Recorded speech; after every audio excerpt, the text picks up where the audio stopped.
One of the wonderful things about the contacts of Dr. George King, which started on May the 8th, 1954, with what is now known as the Command in London, where I'm speaking from here, not in that location, but another part of London. One of the wonderful things is that right from the beginning, in the earliest transmissions, as we call them, and there are a number of transmissions published in the book.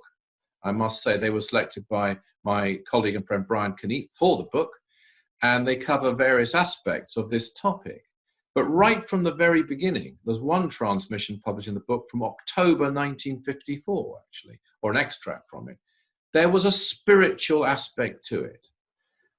There was always that connection in what Dr. King had to say about flying saucers and extraterrestrial life with the spiritual concept. And he was talking then, or rather they were talking through him then, about bodies not being purely physical, that life on other planets could be on so-called invisible levels, things which weren't spoken of in science then, but are spoken of in science now.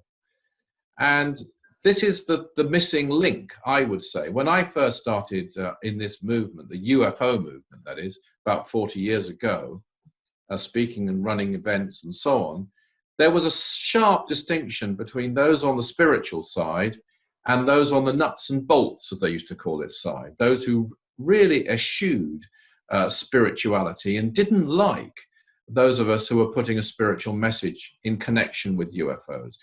Thankfully, there's been a shift. And when I was last touring on this topic in America, when the first edition came out, I spoke at some events by an organization called MUFON over there. And they absolutely acknowledged, even though it might not be their cup of tea, all of them, that the spiritual aspect is vital to the UFO movement.